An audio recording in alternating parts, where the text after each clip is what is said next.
எல்லாருக்கும் வணக்கம் மக்களே, நான் உங்கள் சஞ்சு. டிஎன்பிஎஸ்சி குரூப் 4 எக்ஸாம்க்கு இன்னும் நமக்கு ஒரு 2 நாள் தான் இருக்கு. Sunday exam. எல்லாரும் கேட்டுட்டு இருக்க ஒரு கேள்வி என்ன அப்படின்னா, டிஎன்பிஎஸ்சி குரூப் 4க்கு என்ன பென் யூஸ் பண்றது OMR ஷேட் பண்றதுக்கு அப்படின்னு.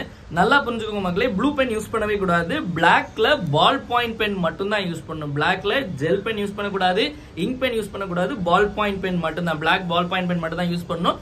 நான் பர்சனலா என்ன பென் நான் யூஸ் பண்ணேன் என்னோட பிலிம்ஸ் எக்ஸாம், OMR ஷேடிங் எக்ஸாம்க்குலாம் இந்த ரோரிட்டோ ஃபேண்டாஃப்ளோ அப்படிங்கிற இந்த பென் தான். பாத்துக்கோங்க, ரோரிட்டோ ஃபேண்டாஃப்ளோ அப்படிங்கிறது 15 ரூபா தான் இருக்கும். ஸோ இந்த பெண்ணை முதல்ல வாங்கிக்கோங்க. இந்த பென் உங்களுக்கு 0.75 mm வரும். நீங்க இந்த பெண்ணை வாங்கிட்டு ஒரு 2 நாள், இன்னைக்கு வியாழக்கிழமையா, வியாழன் வெள்ளி சனி, சும்மா ஏதாச்சும் எழுதி பாருங்க. சும்மா ஏதாவது இருக்குங்க, ரஃப் ஒர்க்கு யூஸ் பண்ணுங்க. யூஸ் பண்ணிட்டு யூஸ் பண்ண பெண்ணை நீங்க எக்ஸாம் ஹாலுக்கு எடுத்துட்டு போங்க. புதுசாட்டு அன்னைக்கு காலையில போய் வாங்கிட்டு அங்க போயிட்டு எக்ஸாம் எழுதுறது அப்படிங்கிறது வேண்டாம். சோ இன்னைக்கு வாங்கிடுங்க. வாங்கிட்டு நல்லா சும்மா எழுதி பாருங்க. ஒரு முக்கால்வாசி இங்கோட நீங்க எடுத்துட்டு, முக்கால்வாசி அரைவாசி இங்கோட எடுத்துட்டு போங்க.